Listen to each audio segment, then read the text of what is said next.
Welcome into the show, my brother John Pack. What it do? What's going on, Matt? Glad to be here. Man, the last time we were hanging out, we were in Vietnam. It's been a while.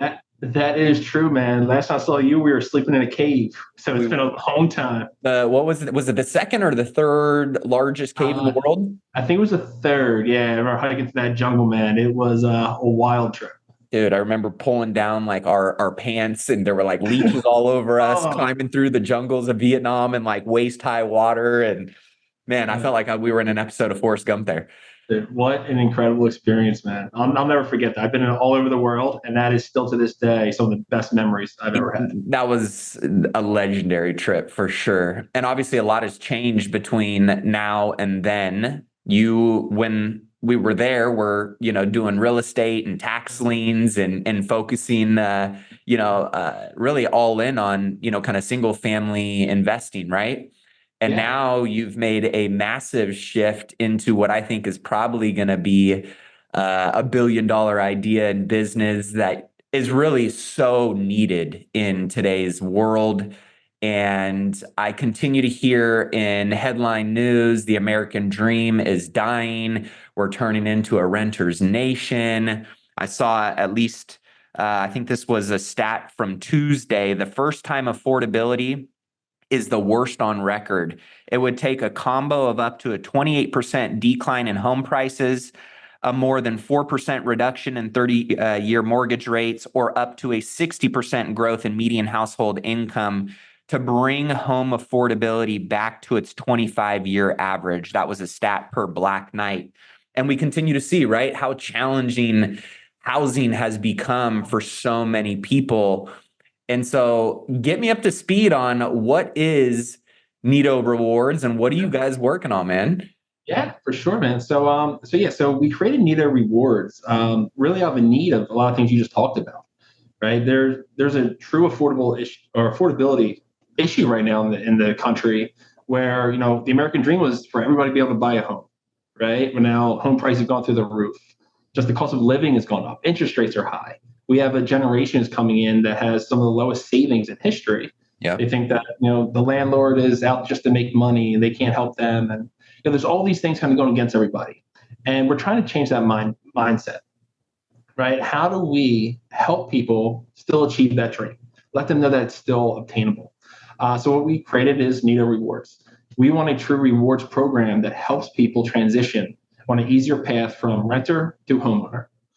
And we do that through a mobile app that's very transparent, kind of guide them on the way, on their path and journey there to homeownership, and really let them know that it is affordable, right? And the landlords who are partnering with us believe in that dream as well, right? So to give you an example, if the average renter, and this was just a couple of years ago that we saw the stats, I'm sure it's changed even more now, but the average renter at that time was renting for 6 years and moving up to 4 times in that 6-year period.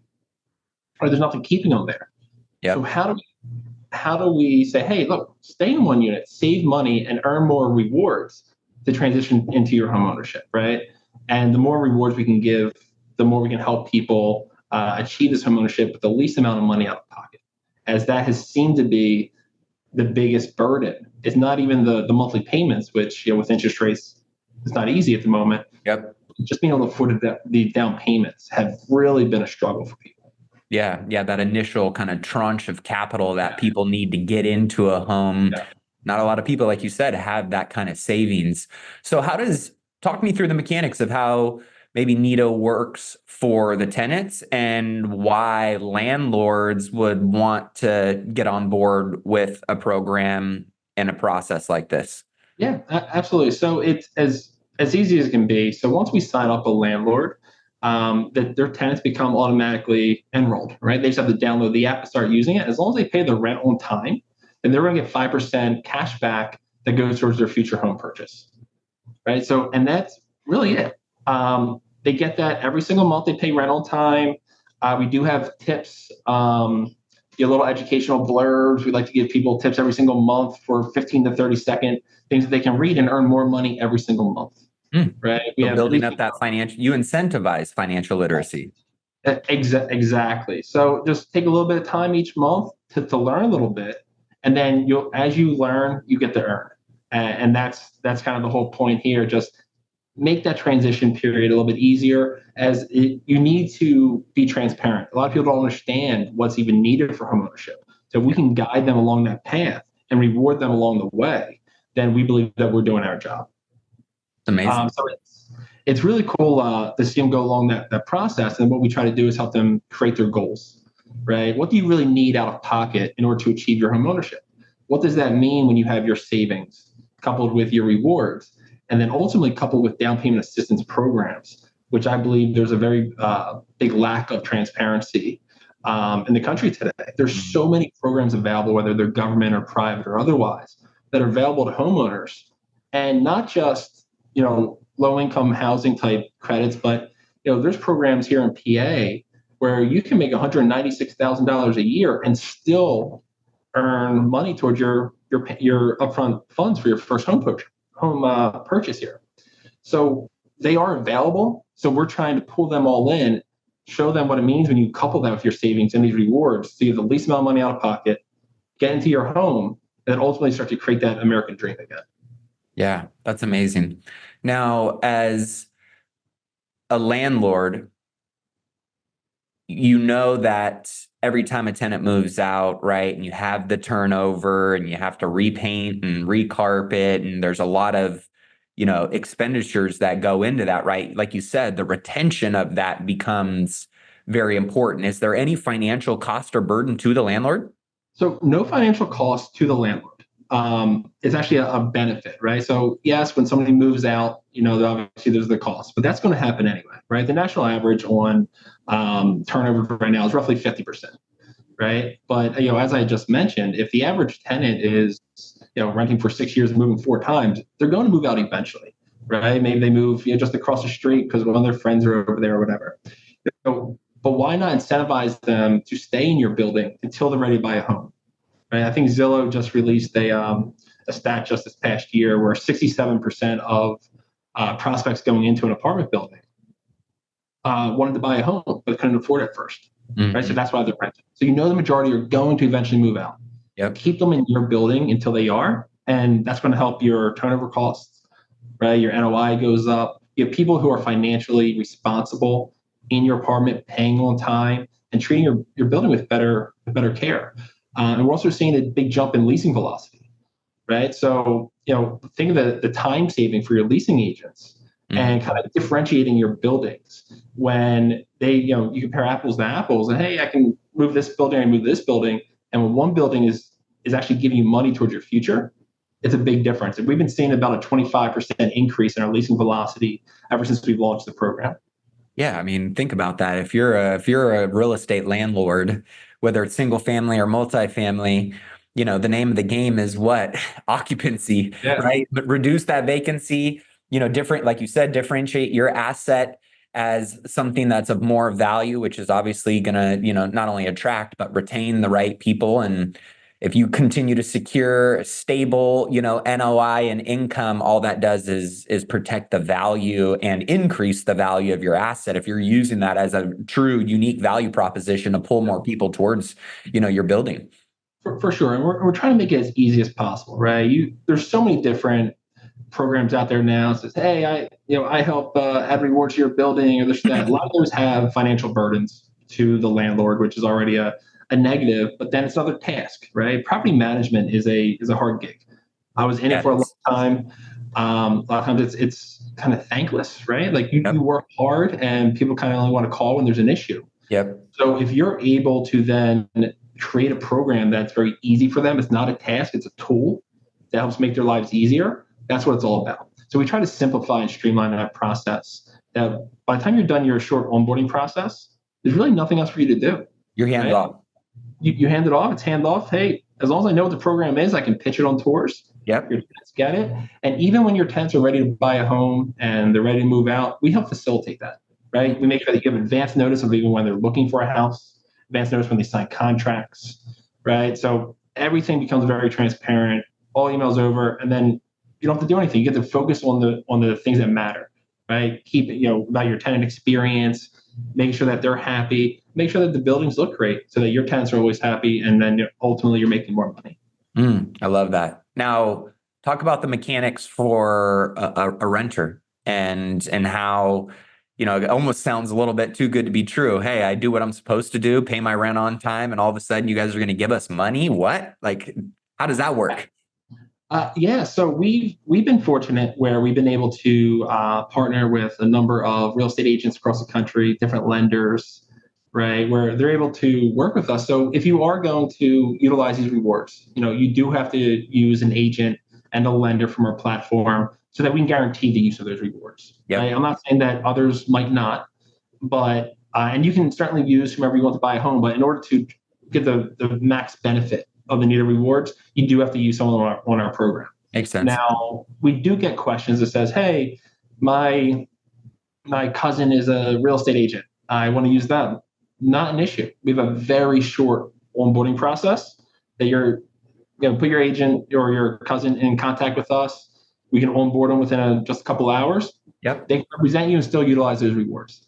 So as soon as you move into a building, you get your email from your landlord. Hey, download your Nido Rewards app, and once they download that, it's very transparent, and they start earning right away.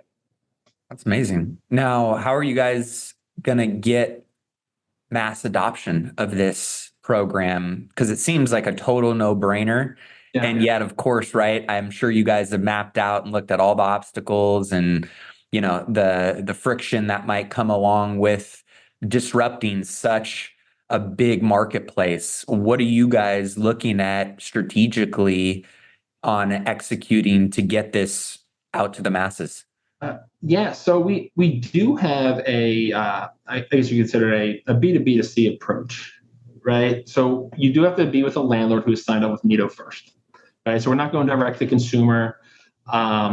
It's very difficult when you go that route, right? There's a new app launched like every 30 seconds, right? Yeah. So how much money you have to spend to hit every individual? So we do sign up landlords first as a major benefit to their buildings to help push that message out. So that is one strategic message. And then it's about simplicity. The easier something is, the more convenient something is, the easier it is to adopt. Mm-hmm. And that's what we're trying to do. Make sure that we get the landlord signed up, and then it's super easy for them. And then all the tenant has to do is do exactly what they're doing already. Be a great tenant, pay your rental time, you start earning rewards. And then eventually when you're ready to buy and you earn your tips, your reward, you've seen what down payments programs you're available for, right through the app, you just, hey, I'm ready to buy. It connects you with the experts, and they can guide you through that process. That's awesome. What's the big vision for Nido Rewards? Like from an internal company leadership perspective, what's the grand vision of what you guys see Nido turning into? So we have a very big vision. The first big thing is, how do we get 1 million people to buy a home? Right? How do we change the mindset of the current shift that's happening? Yeah. Right? How do we let people know the American dream is not dead? You can still own a home. You can still do that. But ultimately, how do you start to own or always have a sense of ownership even when you rent? Right? So we have what we're doing today, right, to get out to the market and everything else here. But ultimately, we want our tenants to actually have ownership in properties, true equity that they're earning. So even when they move out, they're always continuing to grow that wealth, right? How do we become an ultimate wealth builder? Because we believe that the wealth building, one of the greatest wealth builders in the country is real estate. Yep. And if we can do that successfully now, we'll be able to transition that into an equity model as well. We're excited for that. One of the stats that also really stood out for us when we were trying to create what is now Nido Rewards is that the average wealth of a renter was roughly $6,700 across the country. Wow. The average wealth of a homeowner was $240,000, right? Like that's almost a 40 multiple. That's insane that all you have to do is be able to buy a home. And a lot of times you can go buy a home, you're paying the same rent, but now you're earning equity. Yep. You have tax advantages. There's a million different ways and reasons that owning a home is better for you. We just have to make it possible. Yeah. What are your, have you seen that clip from Grant Cardone where he just talks about a home is the worst investment and you shouldn't do it. And if you do, you're an idiot and you're not going to build wealth. What is your guys' thoughts on that narrative that some younger generations are prescribing to, oh, we want to be more nomadic. Oh, a home is going to be a drag on me, or it's going to force me to, spend too much time or money in a certain location. What's your response to that narrative? So I would say I'm not a fan of that narrative. Obviously, I believe that home ownership is the key to wealth. It's arguably the biggest investment any one person will ever make in their lifetime. Yep. So to Grant's point, when you hit a certain wealth threshold, it doesn't matter as much anymore, and you can start to have a little more freedom to do that, right? But if he's saying, "Hey, don't own a home, go buy your investment property," well, how much money down out of pocket when the younger generation who's going into that home buying age today has the lowest savings in history? Yep. How are they going to save up for 20, 25% for an investment property, especially in these high interest rate environments, right? Are they even on cash flow? Versus, hey, I can now buy a home with very little money out of pocket, Right. live there for a little while, and then move out, and then see your circumstances might change at that time, but get that first home first. Yeah. And that's what we're trying to achieve. To give you an example, we were running some beta tests initially here in Philadelphia with rewards and things like that. And we actually helped one of our renters buy a $240,000 condo in Philadelphia, cost them a total of $1,800 out of pocket. Wow. Which is like absurd, right? So I don't think in Grant's model they're able to do that. Yeah, I would agree on that. I think that's such an important point, right? Is to be able to lower the barrier of entry into a vehicle that statistically is going to get you much further ahead than if you were to just continue renting. You can't argue that, right? Yeah. And so to be able to be the bridge or the stepping stone into that arena and to spark or to be that catalyst for people to start thinking in an ownership mentality versus a renter's mentality. That's why I love this model so much. Yeah, no, it's really tremendous. Like I said, it's all about just shifting that mindset. We're big believers that if you are truly able to have the right mission, right, and truly want to help people, and your heart's in the right place, like any money and any other benefit that comes from that, it's just a byproduct. Yeah. You have the right mission first, and that's what we have, Yeah. right? And the money will come later, but let's help people. And by doing that, we're going to feel better. We're ultimately going to make money, and we're going to help all of our renters make a whole lot of money for themselves. So what's your guys' biggest hurdles that you as a company are working through right now, right? Like theoretically, the model, the deck, everything sounds great, but we all know, great ideas, don't become something, amazing without sound execution and obviously a lot of turbulence along the way. So what are you guys navigating right now? For sure. I'd say ultimately the biggest thing is just getting the message across to landlords that by offering a vehicle to home ownership is not a detriment, right? I wouldn't say a lot. I believe that a lot of landlords do have the right, their heart in the right place, that they want to be able to help them. And they understand that people want to get to home ownership. But then we do talk to some landlords who say, well, I want my tenants to rent forever. And my thought to that is either one, they might not just be the right landlord for us, which I'm okay with. It's not for everybody. But they also need to understand that tenants ultimately want to buy a home, right? They want to get there.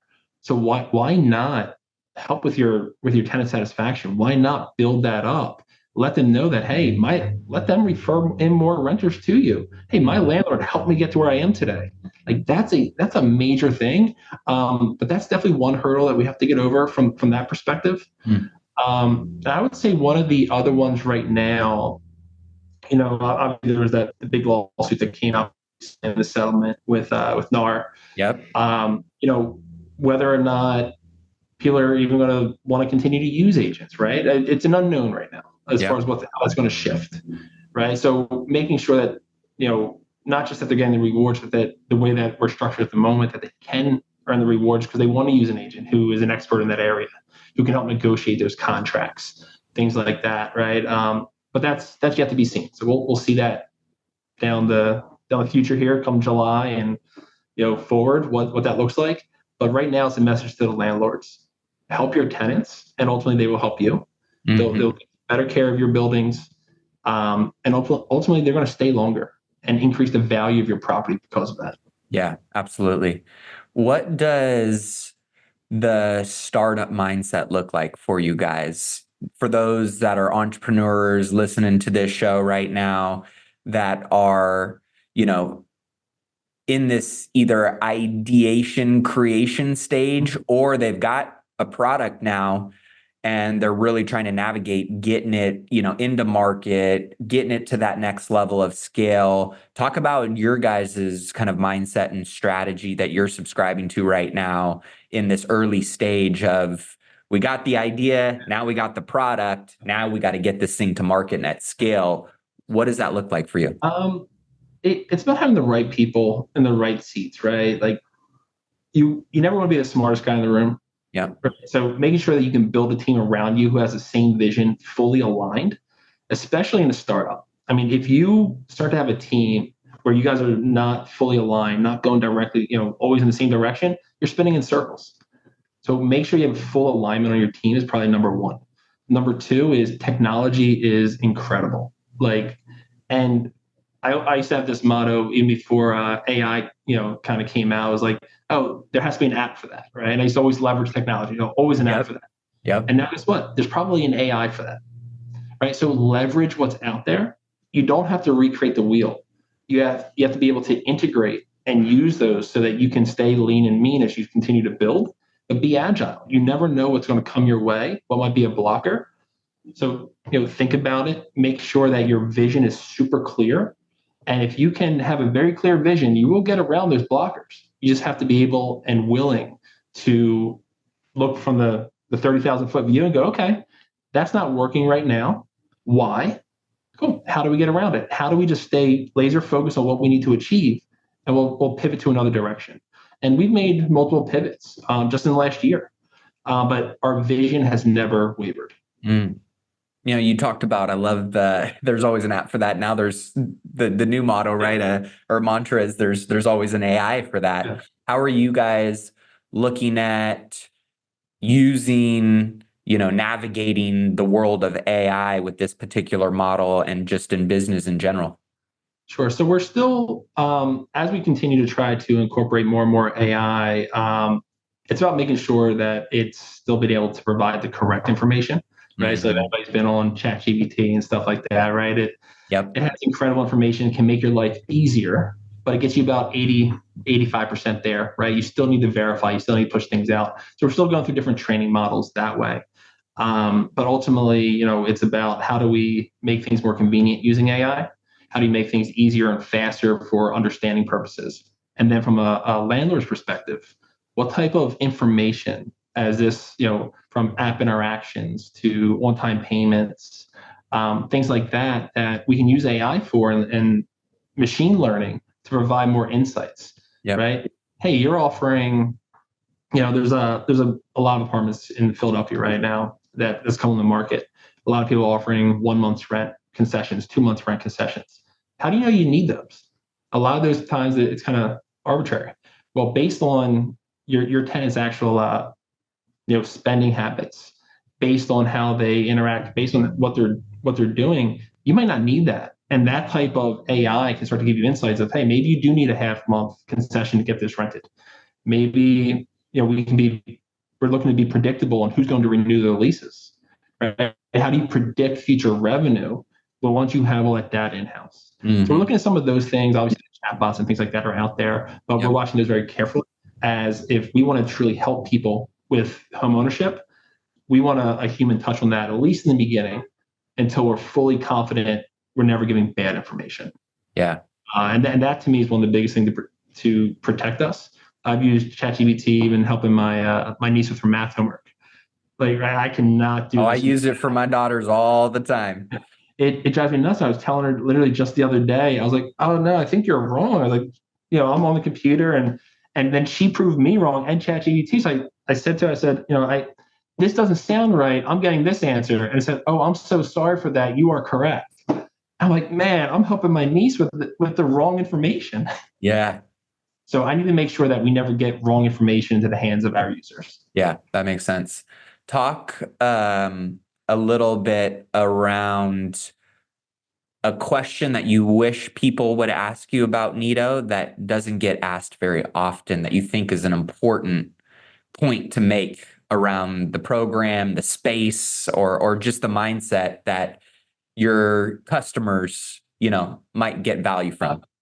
Sure. I would say one of the things, right, as we're trying to solve the problem right now that people don't have enough savings and don't have the money to buy a home, right? But that also comes along with, if you're putting less money down, then you have higher payments, and the fear of, hey, I might have to pay more money for my first home purchase than I'm paying in rent. And there's been recent studies out there in a lot of cities. It's cheaper to rent now than own a home Mm-hmm. from a monthly payment perspective. Right. So looking at that, it's letting them know kind of, well, when you pay rent, are you putting anything towards your home equity? Right? Home prices right now are appreciating at an all-time high. So you get that, right? So you get your debt pay down, your appreciation. You have tax benefits from the interest rates, the interest you're paying and such. Mm-hmm. So when you start to factor all this stuff in, you have to look at it holistically on what's better. Yeah. And that's the biggest message, and probably one of the hardest things to get across, right? A lot of people are very good in their own niches. Not everybody focuses on math. And it is very much so a math equation to understand that. And trying to get that message across that even if you have to pay a little bit more today, guess what? You're still in a much better position, right? And if you're young, like when I graduated college, it was some of the best times of my life. Like a couple of buddies moved in, right? I got to own my own house. Yeah. Now I got to live essentially for free. Yep. And I'm hoping that a lot of our tenants start to do the same, right? You go buy a home in your 20s, right? Stop renting that apartment. Let your buddies move in and rent from you at a discount. Just break even. Everybody wins. But trying to get people to understand that even though your cost per month might be slightly higher, look long term. Yeah. Right. And then when rates eventually come down, which everybody's afraid of right now, when they start to come down, you can always refinance later and save more in that monthly payment. Yeah. Yeah. That's such an important thing because people get fixed on one particular aspect, but they don't look at the whole math equation and understand what that actually equates to. I know, one of our mutual mentors, Mr. Gary Jonas, he's so good at going, it's just a math equation. It's just a math equation, right? And so many times, like what is in my mind versus the reality of the situation when it's broken down in just a very simple math equation. When you get that clarity in some of those things, it really makes such a huge difference in making the right next decision that's really aligned with the outcome you want in the long term. But most people don't have the ability, one, to do the math equation, or two, to think long term, right? That crock pot versus the microwave mindset and I love that you brought up, if you're under 30 and you don't own a home, this being such a great program and way to incentivize home ownership, because you can house hack, you can have roommates, you can get your mortgage paid for free and cash flow on top of that. I mean, I know you did it when, we were visiting your house and had a bunch of people paying your mortgage and you had a beautiful home in the city in a really cool neighborhood. And so I think that's, something to keep in mind. If you're somebody who's younger that wants to build wealth and wants to have, shelter and wants to have some type of financial, freedom in the future, this is a great stepping stone on that path. For sure. As we were trying to build this out, right? A big part of that is, you need to put yourself in all stakeholder shoes. Yeah. Right. Yeah. Right. We've been landlords, being able to sit there. We've been part of property managers, but I haven't done leasing tours in a long time. Right. And I wanted real feedback. So I went on a lot of leasing tours and to let people know what Nido is, make sure that they're excited and they fully understand it. And some of those tours included college students. Right. Mm-hmm. And going on there with them, they're like, well, I'm in college, man. Like I can't buy a house. And I gave them the same example. I was like, I didn't think so either. But I was personally fortunate to be able to buy a home. I think my first house was maybe 24, 25. But I wish it was at 22 when I first graduated. Yeah. And that there's no reason that when someone's paying rent in college, they're not also earning these rewards. Yep. Right. And think of how happy your parents are going to be with co-signing for that. Totally. And you're earning those rewards. And then you get to buy a home when you graduate. Your buddies move in. You're still having the time of your life. But everybody has a cheaper cost to live. And guess what? When you buy your own home, sign up with Nido and let your buddies earn a bunch of rewards too.